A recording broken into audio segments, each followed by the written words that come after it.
Hello everyone, welcome to Sangat. ಶಬ್ದ ನೀಡಿದ ಪ್ರಶ್ನೆ. ಶಬ್ದ ತರಂಗಗಳ ಆವೃತ್ತಿಯನ್ನು ಅಳೆಯಲು ಬಳಸುವ SI ಏಕಮಾನವನ್ನು ತಿಳಿಸಿ. ಇಲ್ಲಿ ಶಬ್ದ ತರಂಗಗಳು, ಇದನ್ನ ಶಬ್ದ ತರಂಗಗಳು ಅಂತ ಅಂದುಕೊಂಡ್ರೆ, ಆವೃತ್ತಿ ಅಂದ್ರೆ ಏನು? ಆವೃತ್ತಿ ಅಂದ್ರೆ ಒಂದು ಸೆಕೆಂಡಿನಲ್ಲಿ ಎಷ್ಟು ಆಂದೋಲನಗಳು ಆಗಿದೆ ಅದನ್ನ ಆವೃತ್ತಿ ಅಂತ ಕರೀತಾರೆ. ಅಂದ್ರೆ ನೀವೀಗ ಯಾವುದೋ ಒಂದು ಸಿಂಪಲ್ ಪೆಂಡುಲಮ್ ಅನ್ನ ತಗೊಂಡಿದ್ದೀರಿ ಅಂತ ಇಟ್ಕೊಳ್ಳಿ. ಅದರ ಮೂಲ ಸ್ಥಾನದಿಂದ ನೀವು ಅದನ್ನ ಜಗ್ಗಿ ಬಿಡ್ತೀರಿ ಅಂತ ಇಟ್ಕೊಳ್ಳಿ. ಈಗ ಅದು ಅದ್ರ ಮೂಲ ಸ್ಥಾನದಿಂದ ಮೇಲೆ ಮತ್ತೆ ಕೆಳಗೆ ಚಲಿಸ್ಲಿಕ್ಕೆ ಪ್ರಾರಂಭ ಮಾಡ್ತದೆ. ಈ ಸಂದರ್ಭದಲ್ಲಿ ಅದು ಎಷ್ಟು ಆಂದೋಲನಗಳನ್ನ ತೋರಿಸಿದೆ, ಒಂದು ಸೆಕೆಂಡ್ನಲ್ಲಿ ಎಷ್ಟು ಆಂದೋಲನಗಳನ್ನ ಕಂಪ್ಲೀಟ್ ಮಾಡಿದೆ, ಅದನ್ನ ನಾವು ಆವೃತ್ತಿ ಅಂತ ಕರಿತೀವಿ. ಒಂದು ಸೆಕೆಂಡಿನಲ್ಲಿ ಆದ ಆಂದೋಲನಗಳ ಸಂಖ್ಯೆ ಆವೃತ್ತಿ.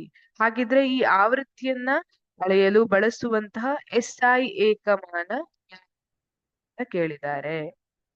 ಶಬ್ದ ತರಂಗಗಳ ಆವೃತ್ತಿಯನ್ನು ಅಳೆಯಲು ಬಳಸುವ SI ಏಕಮಾನ ಹರ್ಟ್ಸ್. ಶಬ್ದ ತರಂಗಗಳ ಆವೃತ್ತಿಯನ್ನ ಅಳೆಯಲಿಕ್ಕೆ ಬಳಸುವಂತಹ SI ಏಕಮಾನ ಹರ್ಟ್ಸ್ ಆಗಿರುತ್ತೆ. ಹರ್ಟ್ಸ್ ಮೂಲಕ ನಾವು ಒಂದು ಶಬ್ದ ತರಂಗದ ಆವೃತ್ತಿಯನ್ನ ಹೇಳ್ತೀವಿ. 10 ಹರ್ಟ್ಸ್ ಅಂತ ಹೇಳಿದ್ರೆ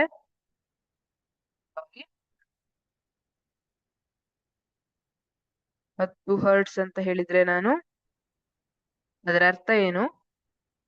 ಒಂದು ಸೆಕೆಂಡಿನಲ್ಲಿ ಆದ ಆಂದೋಲನದ ಸಂಖ್ಯೆ 10. 10 ಆಂದೋಲನ ಇಷ್ಟ ಸಮಯದಲ್ಲಿ ಒಂದು ಸೆಕೆಂಡ್ನಲ್ಲಿ.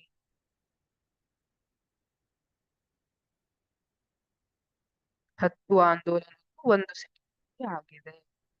ಇದನ್ನ ಆವೃತ್ತಿ ಅಂತ ಕರೀತಾರೆ. ಆವೃತ್ತಿ ಅಂದ್ರೆ ಎಷ್ಟು ಆಂದೋಲನ ಆಗಿದೆ ಒಂದು ಸೆಕೆಂಡ್ನಲ್ಲಿ, ಅದನ್ನ ಆವೃತ್ತಿ ಅಂತ ಹೇಳ್ತಾರೆ. ಅದನ್ನ ಸೂಚಿಸಲು, ವ್ಯಕ್ತಪಡಿಸಲು ಬಳಸುವಂತಹ ಏಕಮಾನ ಅಂದ್ರೆ ಹರ್ಟ್ಸ್.